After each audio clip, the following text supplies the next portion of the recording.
Alrighty, gang. Here's to nights that turn into mornings and friends that turn into family. Cheers!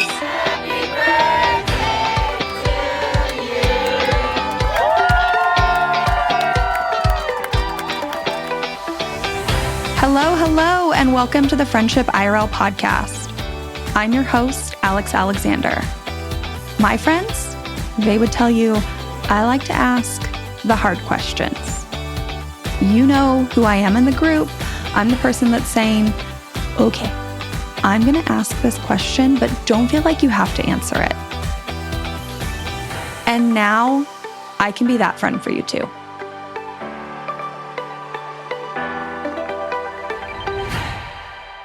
Who is ready to talk about mom friends? I am so thrilled that we have an episode today focusing on making friends as moms, the realities, what it looks like, what it feels like, what movies and books and TV tell us it's going to look like versus probably what a lot of people have experienced. It is so important to me that moms, dads, parents, caregivers have support because raising little ones is intense. So anything we can do to not have to do it alone is what I want to talk about. I'm really excited to have our guest today, Emily Siegel, on here to talk about this because her entire platform is focused on helping busy moms create the circle of friends that they crave. You see, Emily is a friendship coach and mentor, a podcast host, a working mom of 2 adorable little boys, and a lover of all things Broadway musicals. I have a friend I should introduce her to. She firmly believes that we aren't made to mom alone, and she's on a mission to see that we all stop trying. So with that, let's dive into today's episode. Hi, Emily. How are you? Good. How are you doing? I'm good. I'm excited to chat with you. I've been following you on Instagram for quite some time. So this is so fun to get to talk in person and record a podcast episode with you. Yeah. I love when Instagram friends, like in real life connections can happen. So it's great.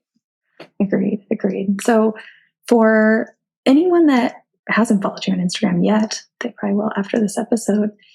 Can you tell us a little bit about your platform, your business, what you talk about? Yeah. So I am all about helping moms make friends and make space for friendship. I just have found myself as a mom that friendship can sometimes go down the priority list after kids come along. And I personally have just benefited so much from having life-giving, authentic friends. And I hate seeing moms do life alone. Motherhood is one of the most, I always describe it as like one of the most loneliest times, despite the fact that like you literally never have a minute alone. Mm-hmm. And I have found having connections, having community, having friends to come alongside that motherhood walk has just been life-changing for me. And so I'm essentially, my soapbox platform is all about helping moms realize they need this too, even if life already feels so overwhelming and busy and they're not sure where to fit it in. I tell them it's worth it and possible. I mean, part of why I do this is I want people to see friendship as possible. I love that you said that. And I especially love that you're doing that for moms because what an overwhelming time in life. I have not experienced that myself, but watching so many friends go through this, my heart aches for them because it's just such a big transition. And even as a friend, you can see that and you're trying to, be aware of that and tiptoe around. Like I can't solve that for them, but I have so much compassion for them trying to navigate that transition in life. Yeah. Yeah. It's a really big identity shift in a lot of ways. And so it's a big time to kind of transition through a lot of things, including some of our relationships. Yeah. And there's so much out there about like when you have kids meeting mom friends, or you're going to find this whole new set of friends to do life with. You're going to join these maybe play groups or classes or your kids' school, and like you'll just find friends there. Like I kind of feel like the idea of mom friends sometimes is really romanticized. Yeah. Yeah, And for sure. given this kind of like vision of how it will happen and how supported you'll feel. And I think that a lot of people, it doesn't play out that way. Mm-hmm. Yeah, for sure. It's interesting you say, it's kind of idealized or romanticized. When we moved away from our hometown kind of right after we got married to a city where we knew no one, we always said we don't have kids or a dog, so it's impossible to make friends. We just kept seeing like people go to dog parks and they would make friends there, or we were assuming people were having these babies and just going on walks or going to play dates and making friends. And so for a while, it took us some time to be like, how are we going to make friends without these tools? And then, fast forward 5 years, we ended up moving again when right after having our first baby. He was 4 months old at the time when we moved. And I was like, cool, I've got the tool now, so I'll be good. And yeah, it definitely wasn't as easy as I had thought it would have been, and maybe had given it credit for before, when I was like, man, if I just had a baby, this would be so much easier. What was your experience like? You said you moved 4-month old. Like, what was it like to make those friends after becoming a mom? How did it shuffle things for you? Yeah. I think in some ways I felt like I did have an advantage from maybe other moms, in the sense that I had just spent 5 years earlier, I had just been plopped in a city and had to make friends without a kid. And so I feel like I worked through a lot of the mindset gunk that can come up about pursuing friends in adulthood at that time. So then once I had a kid, it was easier for me to put myself out there and to maybe be a little bit more vulnerable more quickly with other moms, and to be a little bit more like, hey, I'm, looking for friends. I'm new. I do feel like that was an advantage ultimately. What I kept noticing with other moms was they were almost like so grateful for my forwardness, and almost like, oh, we can do that. And I'm like, oh yeah, 5 years ago, I learned that it's okay to be more forward about, wanting and desiring friends. But, had I not had that experience, I imagine it would have taken me a lot longer to put myself out there. That didn't necessarily mean that making friends was just like easy by any means with the baby, or at least it wasn't as easy as I thought it was going to be, despite like putting myself out there, with more confidence than maybe your average person. You know what I heard in there? I heard Emily saying something that I talk about all the time, which is that friendship, community, connection, this is a skill set. These are habits. This is a muscle that you build where you're used to being just a little uncomfortable when you admit out loud, I'm looking to make friends. Or, do you want to get it together? That muscle is that forwardness, that risk-taking, that vulnerability, navigating some of those awkward initial conversations.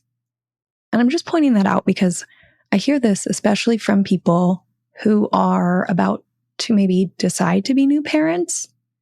I've had people tell me straight up before, I don't really have any friends, but it's okay. I'll just wait until insert next marker, until I'm a mom, till I'm a dad, till we move, until I go back to school.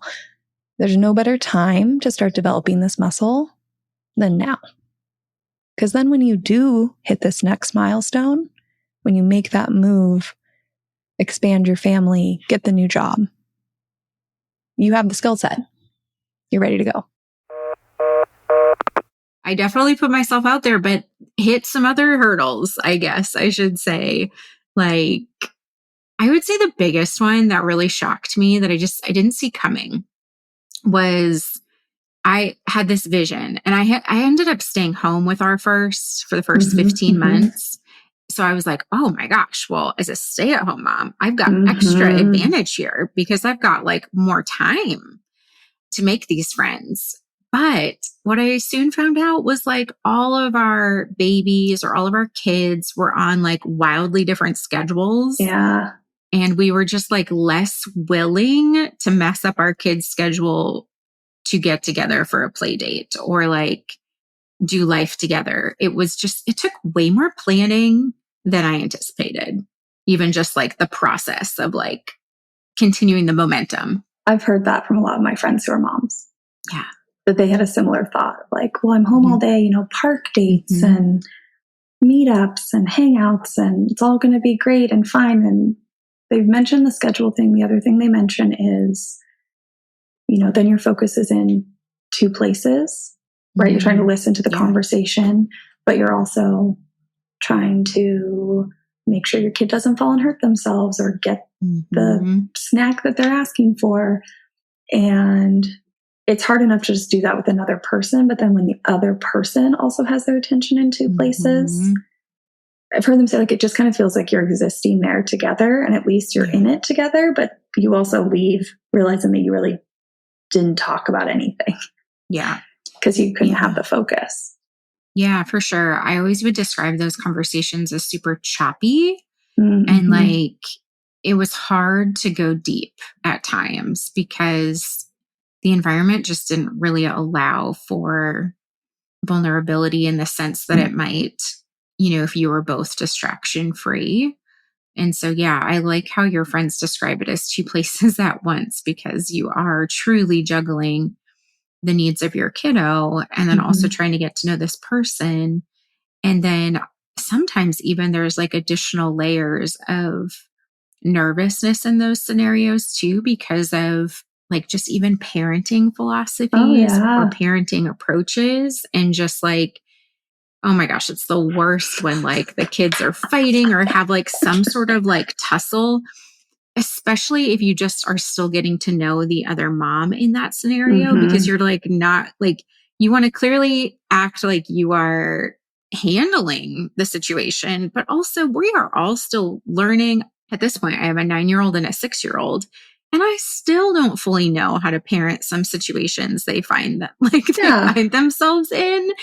Parenting in general, can be very anxiety inducing of like, oh my gosh, you have to think on your feet so much.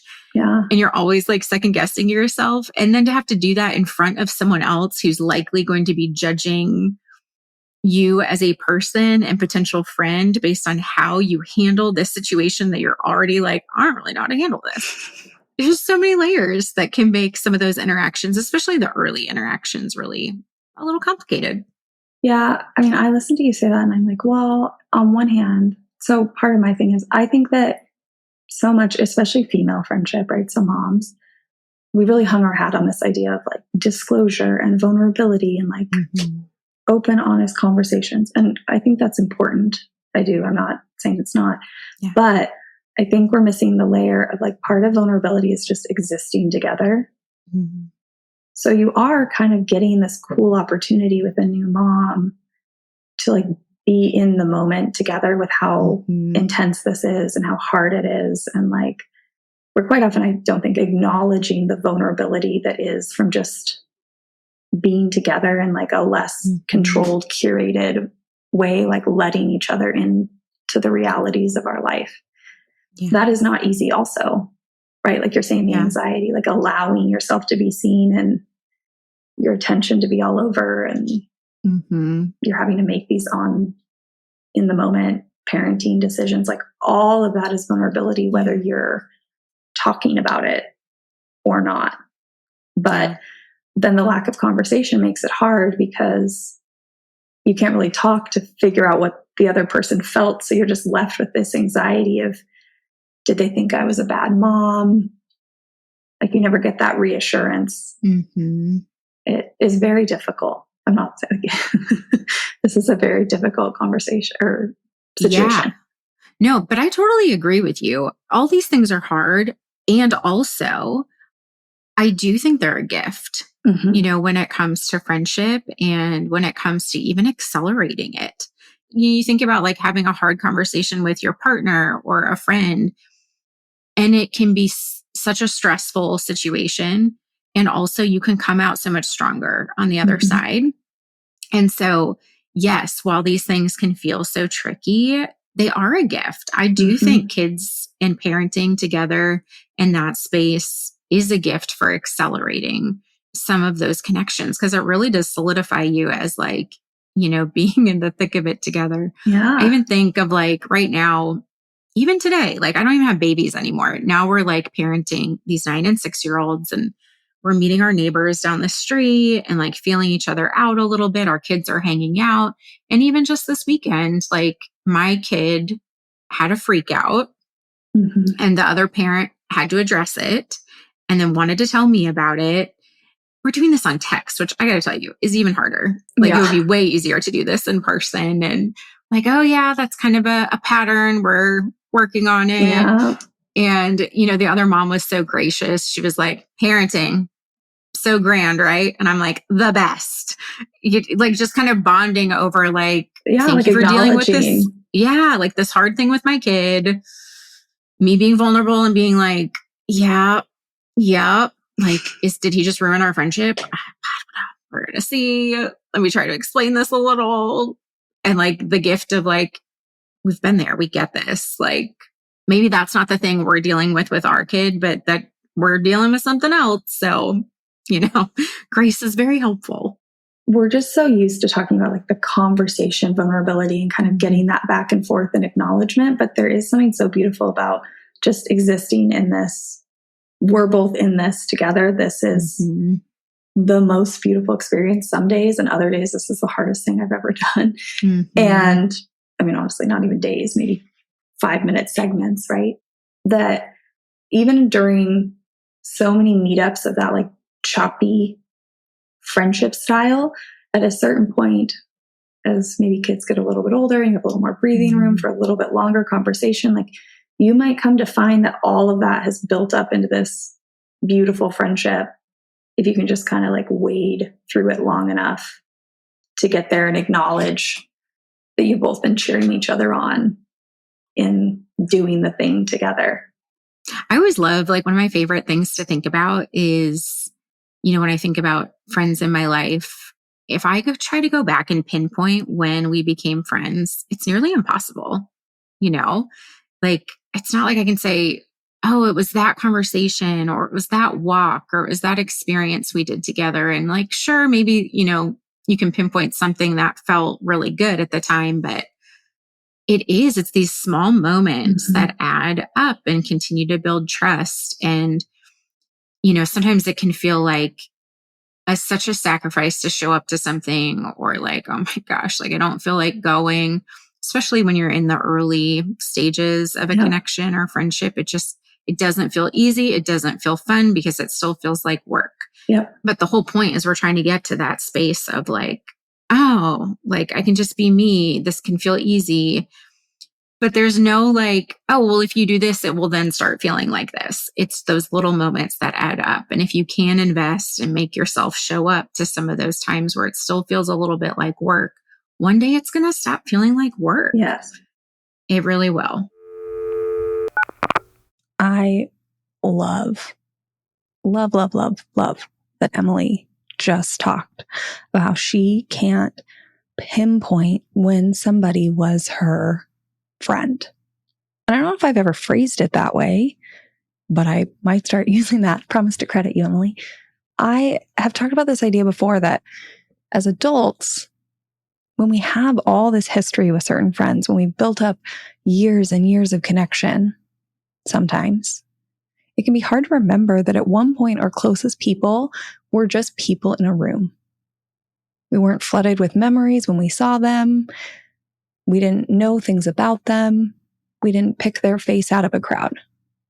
And over time, we went on this journey that was messy and funny and sad and happy, and we did things together. Sometimes they were memorable, and sometimes they kind of just melted into the overall fabric of our friendship. But it was that journey that brought you there. And I think a lot of adults want to just be at that point, those kind of pick up where we left off friends. But the way you got to those friendships was by just simply existing in them. So the next time that you're meeting a new friend, maybe you're having an awkward conversation, you're trying to navigate the uncertain waters of a new parenting problem, just remember that these are the types of things that down the line you'll look back fondly on. So I'm very curious on your take on this. I have had a variety of people, just like in my personal life, but also with this podcast and, talking about friendship on the internet, say something to me, because it's no secret that a lot of people kind of in that post-college life, when you're figuring it out and you don't have that daily proximity, some people end up with kind of like no friends left, or a lot of people who just feel like past friends, people they aren't as close to. And I've talked to people and they're kind of in this limbo where they're not moms yet. And I've, encouraged, like, we'll go out there and make some new friends or find some connections. And I've had a lot of people say to me, like, well, I'm just going to tough this out until I can make mom friends. Interesting. I have thoughts on this. Yeah, you're like, wow. I have thoughts on this. One of which, I'm just going to tell you the one and then I'll let you go, is like what you were saying earlier about how you, in that first move you made, kind of leaned in and developed the habits and the skills and the intentionality to build friendships. So you felt like you had a leg up when you had kids. So by not doing this, they're missing out on that. But what other thoughts do you have on anybody who's out there saying, like, I'll just wait until? Yeah. Well, I mean, you can. I always tell people that, even like with some moms will say this too. Like, I'm going to deal with friends when these kids are 18. Yeah. That's actually what I hear the most often these days, because it's so interesting that on the other side, like, oh, well, once I have kids, this will work well.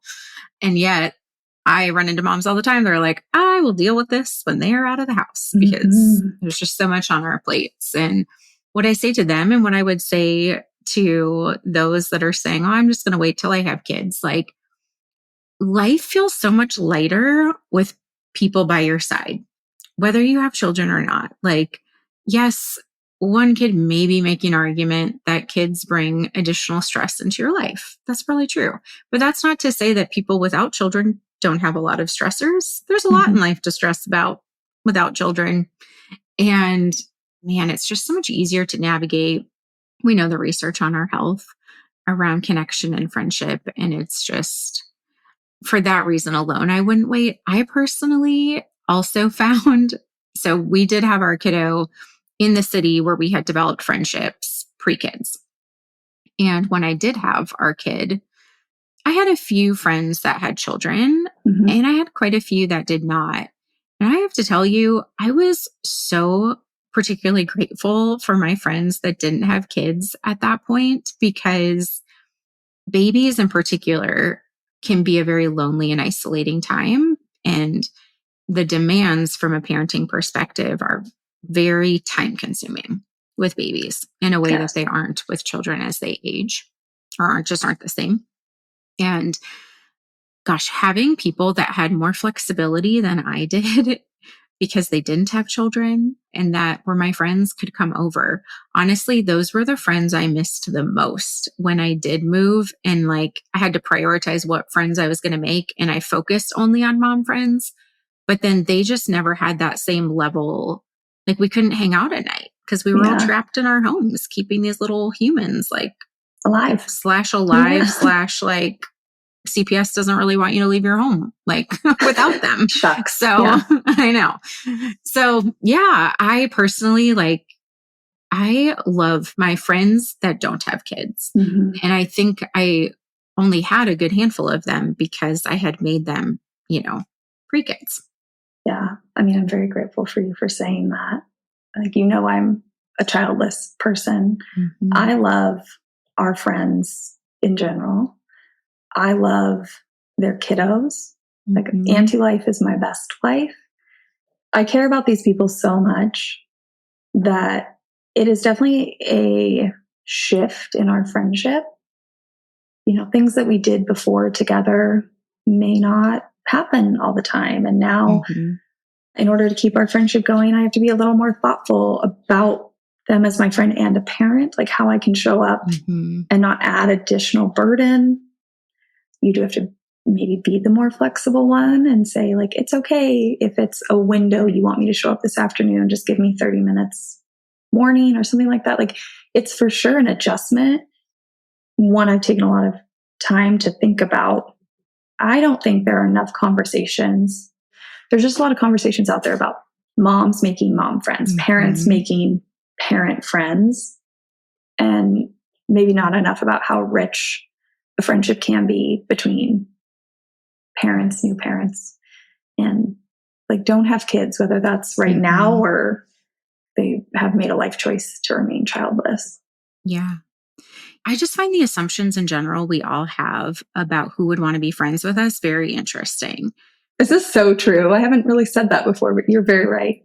Yeah. Like, I mean, this is getting like slightly off topic, but I think it's interesting one because when we moved to Philly, some of our good friends were in their late 40s and we were in our like mid 20s. Yeah. And so on paper, that's probably weird. Like, you don't think, oh, I'm going to go make friends. Let me go make friends with someone 20 years older. Or they're not thinking, let me go make friends with people 20 years younger. Yeah. But they happen to be childless and found that a lot of people their own age weren't necessarily like available in the same to do like some of the activities that we were at, age 20 somethings. And there were actually quite a few of us, like ranging from 20 to 40, that ended up becoming friends. And some would have kids, some would not. And it was really fun to see, like, as people had kids, just because they weren't available to do maybe some of the like things we had done historically, that didn't mean all of us were ready to just say goodbye to that friendship. We adjusted. And I remember even when we moved that next time and I had a baby, I would see people.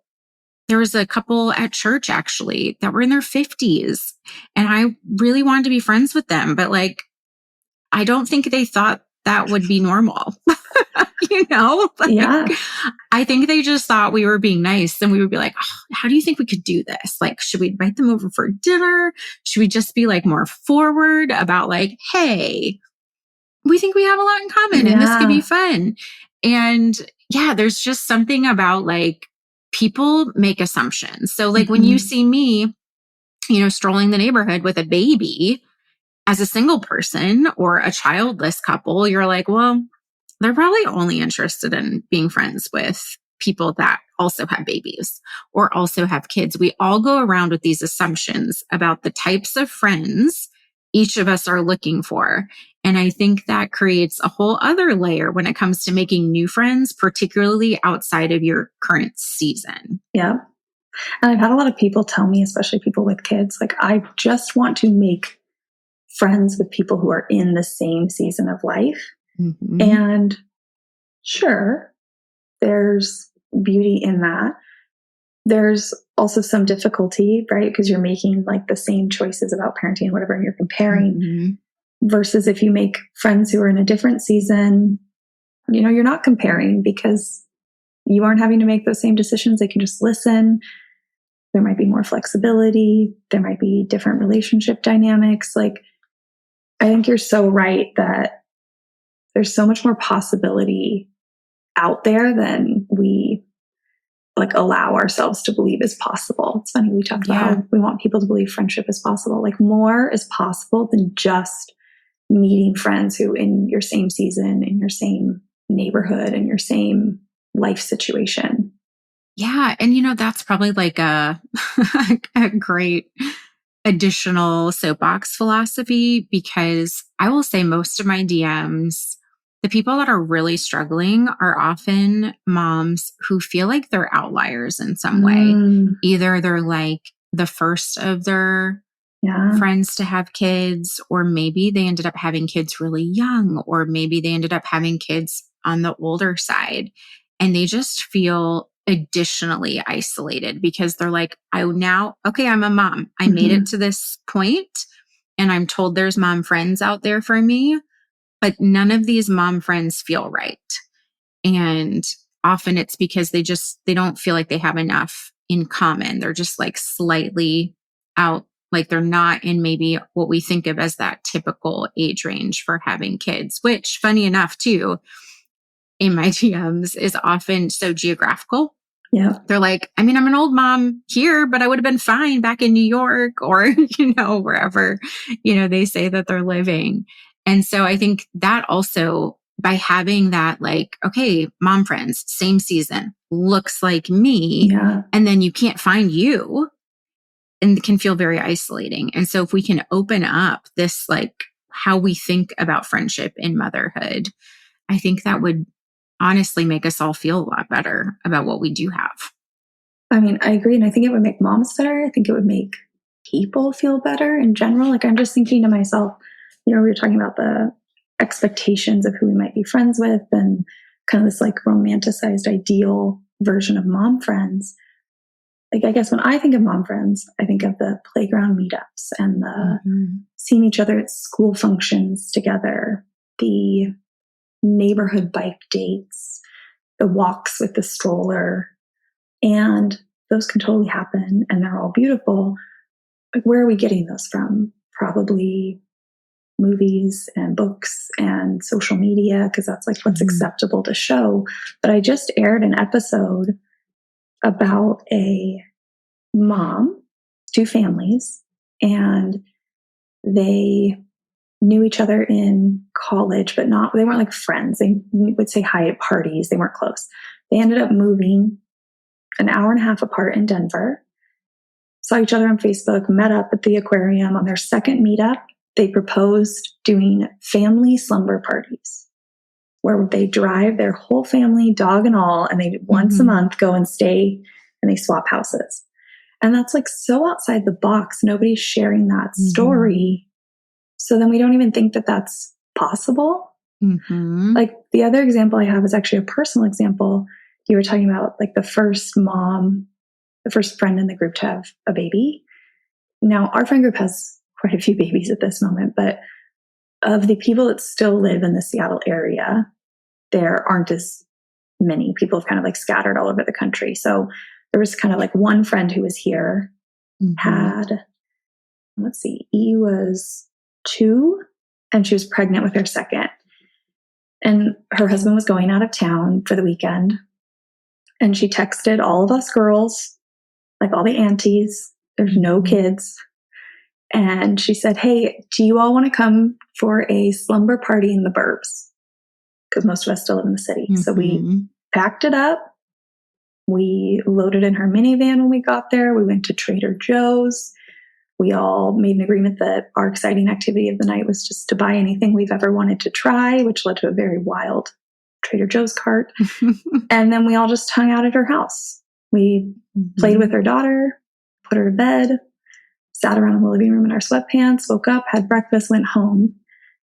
And again, like another example of, but so not this vision that's painted, but it was so much fun and we can't wait to do it again. Yeah. I love that. I can share kind of the wild thing that I did that I feel like people are like, what? You can do that? It like people won't look at you with 3 heads. And that was when, my husband traveled all the time, literally all the time. I was a stay-at-home mom and, our kid would go to bed at like 7:30. And so it wasn't that I didn't have time. I just didn't have my time wasn't always super predictable unless it was the evening. But even then I was trapped unless I got a sitter, because we didn't have family in that city. And so what I saw happening in my first year of motherhood, like I had all these kind of like friends I was picking up, and then we would try to do these mom night outs because that's what media shows us we do. Yes. We go to mom nights out.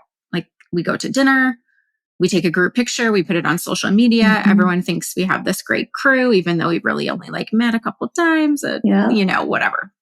And so I was like, this stinks. Like, I don't even once I put my kid to bed, I have just essentially run a marathon all day. I do not want to go out.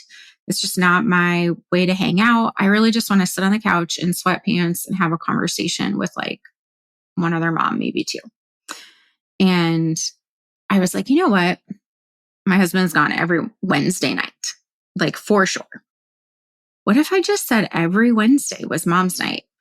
And like anyone could come over and the door would be open And I thought I don't know if you know Glennon Doyle, but she's like the one who's like gets all stressed out when having people over. She's like, I tell them to bring their own chair and I tell them when they're going to leave. I haven't heard her say that, but I have heard she's stressed out by having people over. Super That's stressed. Funny. Yeah. But she's like, I get ahead of like all the things that make me feel anxious. And so I'm like, okay, things we get anxious about. We get anxious about getting ready. So I was like, look, I will be in yoga pants, no makeup. Okay. So check, like you don't have to get presentable. You do not need to stop and get wine, chocolate, cookies. Don't bring anything. I have enough in this house to keep us stocked on Mom's Night for a year. Just come. You don't have to RSVP. Literally, the door is going to be open. If all of a sudden you're like, oh, I think I can make a break tonight, great, do it. Are you worried there's going to be 13 of us at one time? Me too. I say we risk it. I think it's going to work out. And so I like tried to think of all those things. I sent the email and to like 12 moms total. So 13 was a little exaggerated. I guess 13 with me. 13 with you. 13 with me. And everyone's like, oh my gosh, this is kind of brilliant. Like I got ahead of all the objections that like hold us back. And so it was great. I was able to do it for 6 months total. Something in our schedule ended up changing and had to adjust, but I had 1 to 2 moms every week. It was great. I didn't have to do any planning. Yeah. I just had like mom friends weekly without any planning. It was amazing. I just want to pop in and say, I'm inspired. I'm inspired by these examples. And I think it goes to show that just getting a little creative and thinking outside the box of those mom's night out meetups with the photo can really serve us. Like hearing Emily say 6 months of Wednesday night mom's nights, that's so many opportunities for connection. Couple things to point out here. When Emily was talking about, getting ahead of it, I love this idea. I've talked about it before. This idea of removing barriers. She said getting ready is like a stressor. Great. Make it normal that nobody gets ready. This is actually how my house operates. When we have people over at our house, the default is sweatpants. If it's not sweatpants, I'll tell you. So feel free to steal that. The other thing I love is that she set up a recurring pattern. So this can be so helpful because it means you don't have to remember to text everyone. You don't have to figure out who's going to host. You just know that between certain hours on Wednesday nights, you can show up there. Do you have something like this as a parent?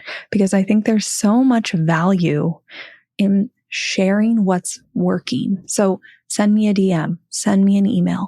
I will compile these all together. We can share these resources and maybe one of them will feel right if you don't have one and you're looking for ideas.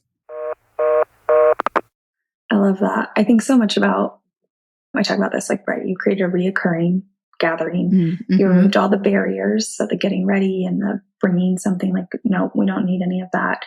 I think quite often there's a lot of conversation about hosting people or entertaining people. There's something so great just about creating space. And that's what you did, was just create space where people can be in a world where most of what we do has to be scheduled or pre-planned or back and forth. You were just I am here, join when you can. And that sounds kind of maybe wild to some people listening, hopefully not at this point and listening to my podcast, because we tell a lot of stories like that. And the setup is something, you have to formulate the message and send it out, but then it's just done. Yeah. You're just there on Wednesdays, excited to see if somebody shows up. And you got to the end, did that help maybe deepen friendships? Did people bring their kids? Were they in bed at home? What was the reality, the experience of it Yeah, the reality was that no kids came because it was usually 8:00. Yep. And I think I also said I'm going to be in bed by 10. So don't stress. Great. We're not having a rager. We're just a little bit of conversation.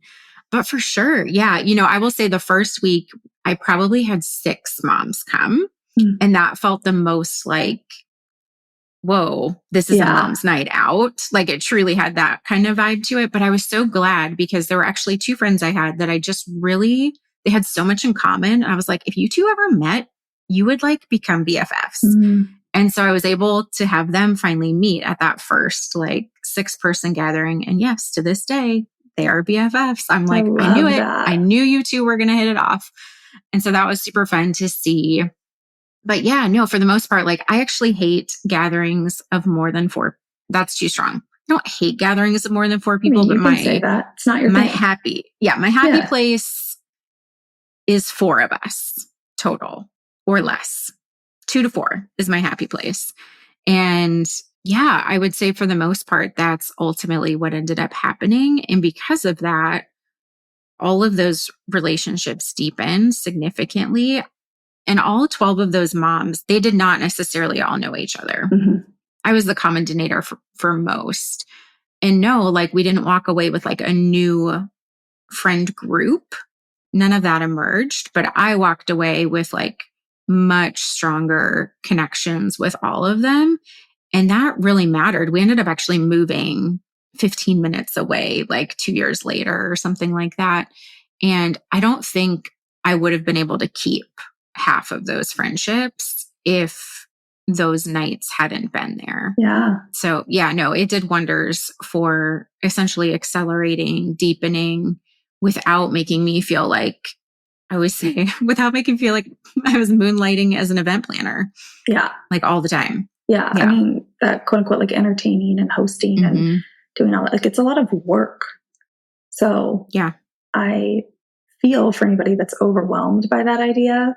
You know, you asked about the reality of it. I don't know. You're in Seattle, so you have Costco. They have these like amazing dark chocolate, salted caramel situations.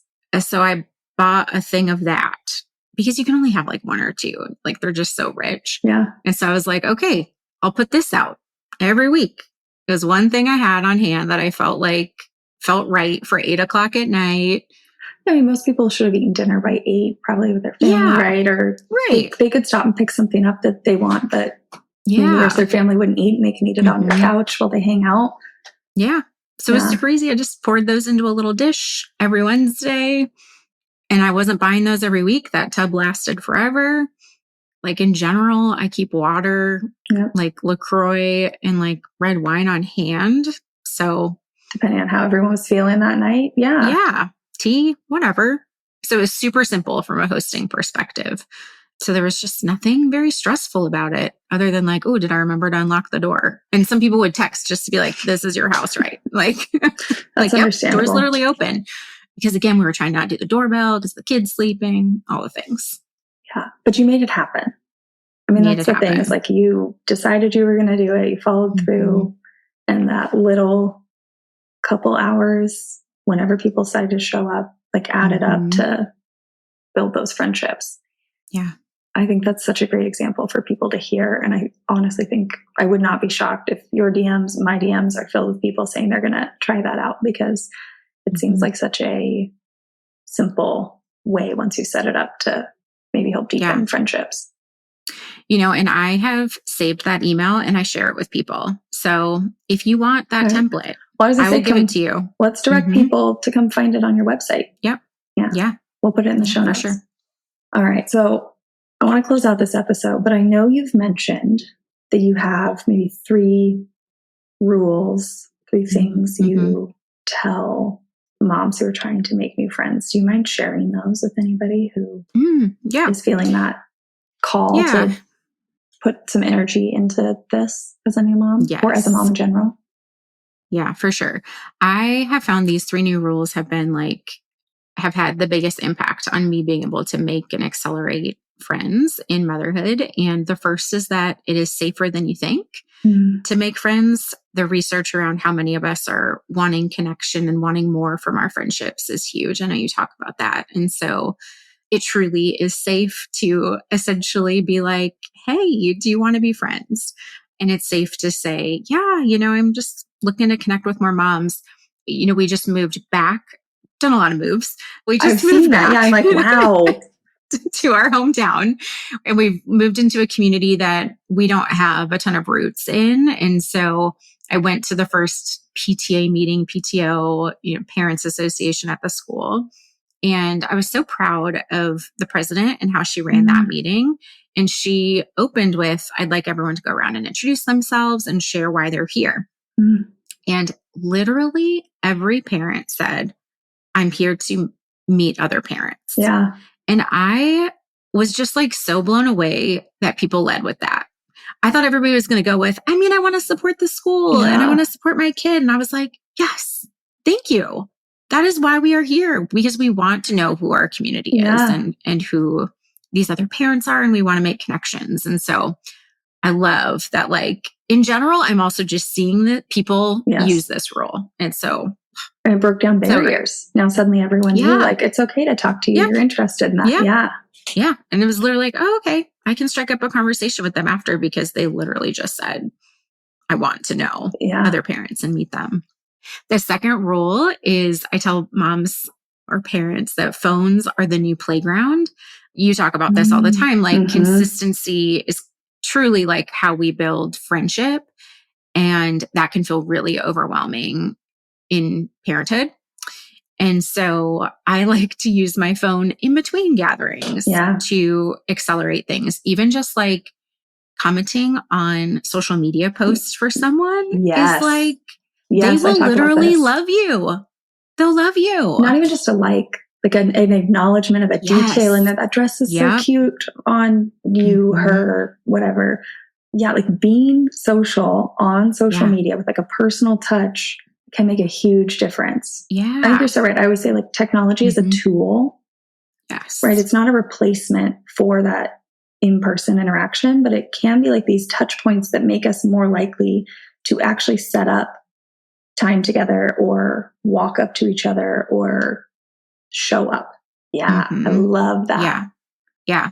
I know. Cause we get so overwhelmed with thinking, oh my gosh, I've got to put in all this FaceTime. And it's like, actually, you can accelerate so much in a comment.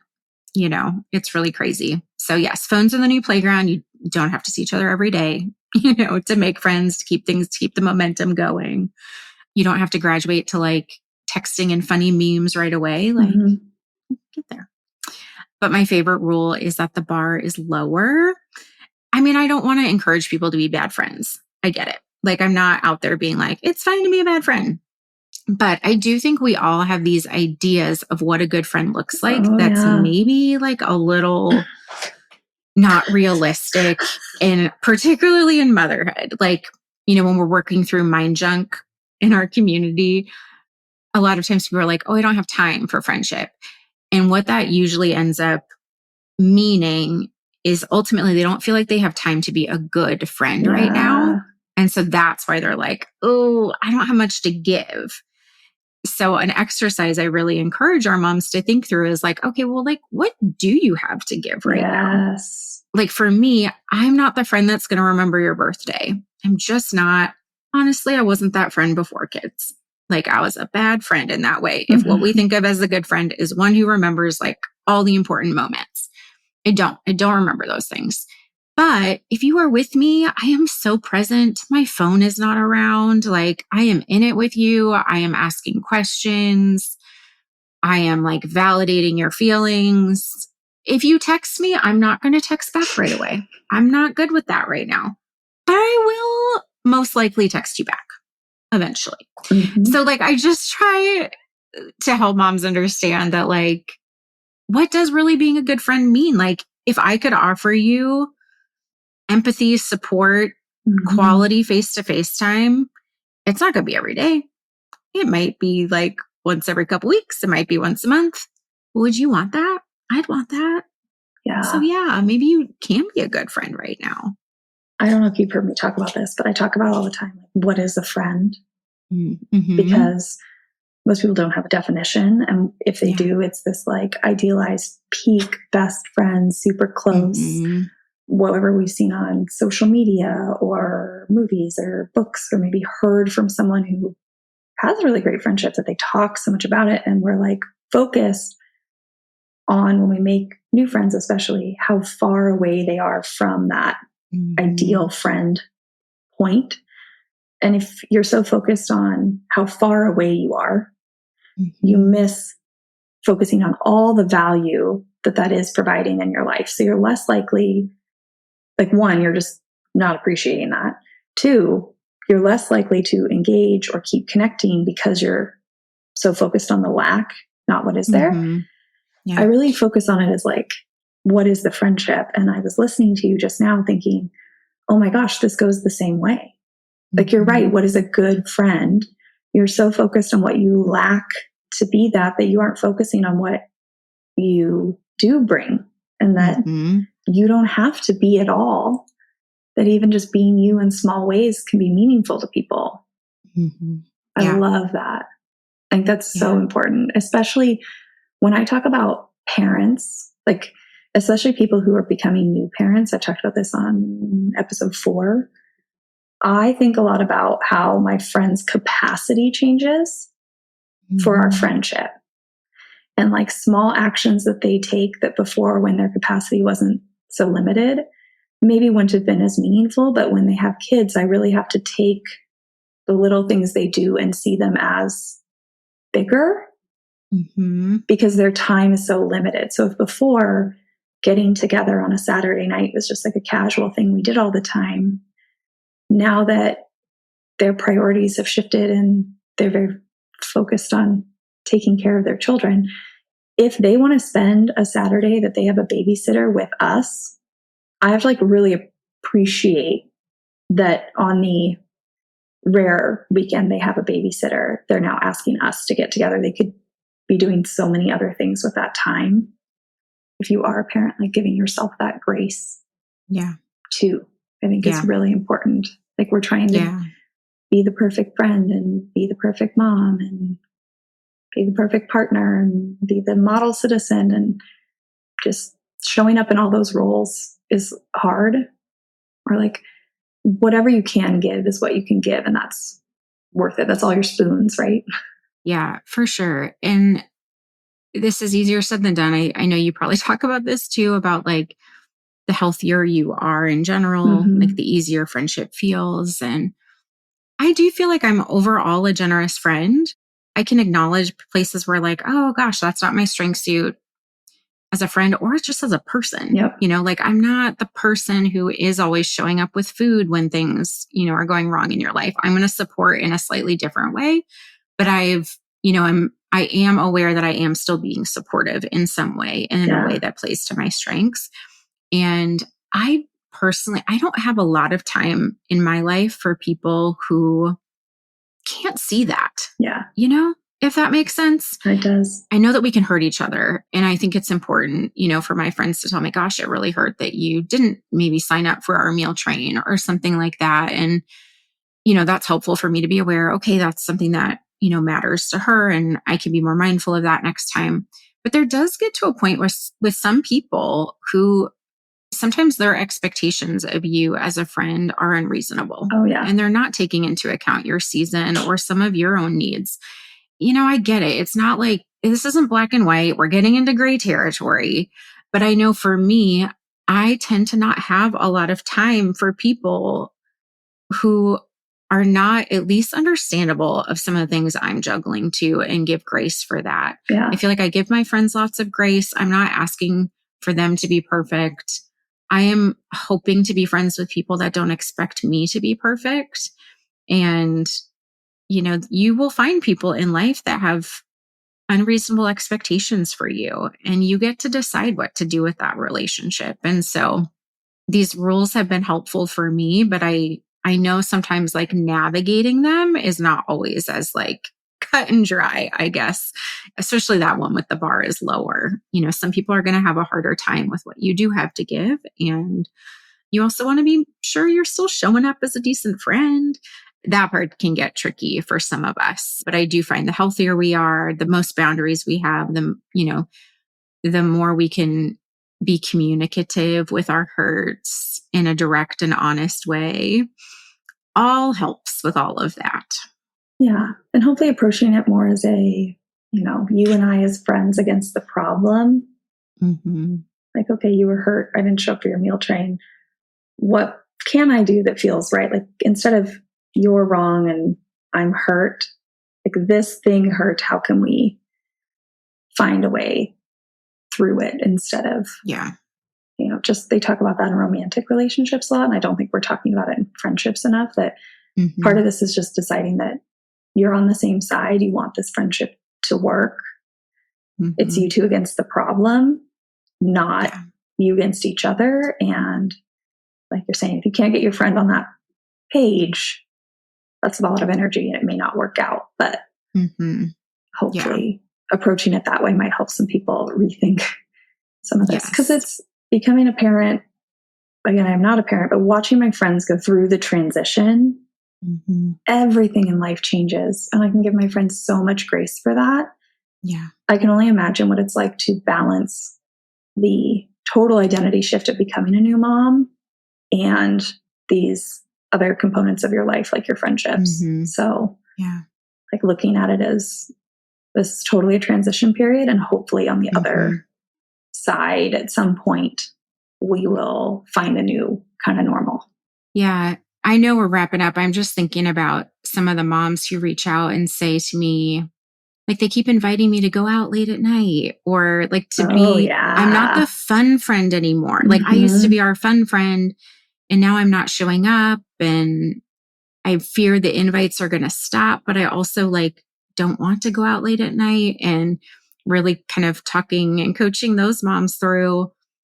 Yeah, like this is a lot what you've taken on. Do you feel comfortable having an open conversation with them about like, hey, I really love our friendship. And also I'm realizing the things we used to do together don't fit into my life as well anymore. Yeah. I'm not up for them right now, but I still want to be friends. Like, do you think that's possible? Like, can we find some new ground? And there's a lot to navigate. If you don't have ways that you're comfortable spending time together, it's really hard to get together. So by that, I mean, like you might have had a friend where the way you were comfortable getting together was bar hopping. And you shared a lot with each other. You got ready together and you told each other all your deepest secrets. But then if this transition happens where you become a new mom, you don't want to go out bar hopping. And you kind of have to decide, I think, I call it like grow a new route. You have to be uncomfortable and build a new way to spend time together that feels comfortable. But you like have to both be on board to do that. And you kind of have to decide, are they my bar hopping friend? Like, are they my friend because I just had somebody to go out with on the weekends? And that might be okay. That's fine. You guys want to go do something together? You did it. Or you have to decide, like, are they my friend? And I will work to build new ways in a new season of life. Neither one is wrong. Yeah. But like, we don't really have any awareness of this. And I think it gets really confusing for people when you don't have this language or this way to understand it. Cause then you just feel hurt because you're like, well, my friend didn't like me. And it's like, well, they might care about you. They might, whatever. You just don't have a way to spend time that you're comfortable right now. I love that framework. That's great. The more language we have to talk through those things is so helpful. For as many friendships as we have, there's very little language. So I think that's a huge barrier for people. It's hard to discuss. Yeah. Emily, I'm so excited about this. And I'm positive I have people who listen to this podcast who are just waiting for me to drop an episode on moms making friends, because this is such a big topic, and moms, parents, people need that support. Yes, absolutely. Anything we can do to help them find that. Yeah. Thank you so much for having me. This has been great. Thanks for being here. I know that we only touched the surface today in this episode, talking about moms, dads, parents, caregivers, and friendship is very important to me. The energy it takes to be raising little ones is immense. And I care very deeply about the people who are doing that work having the support that they need, which includes, among many things, nourishing friendships. So I promise that This is a topic we will be revisiting over and over again on this podcast in a variety of ways with a variety of people. In the meantime, if you want to go deeper about friendship as a mom, go give Emily a follow. She shares so many great resources and conversations. She has support groups, one-on-one clients, and you can find her on Instagram. Her handle is @theconnectedmomlife. You can also go to the show notes. You'll find all of her information there. Thank you for listening to this episode of Friendship IRL. I am so honored to have these conversations with you, but don't let the chat die here. Send me a voice message. I created a special website just to chat with you. You can find it at alex.chat. You can also find me on Instagram. My handle @itsAlexAlexander, or go ahead and leave a review wherever you prefer to listen to podcasts. Now, if you want to take this conversation a step further, send this episode to a friend. Tell them you found it interesting and use what we just talked about as a conversation starter the next time you and your friend hang out. No need for a teary goodbye. I'll be back with a new episode next week.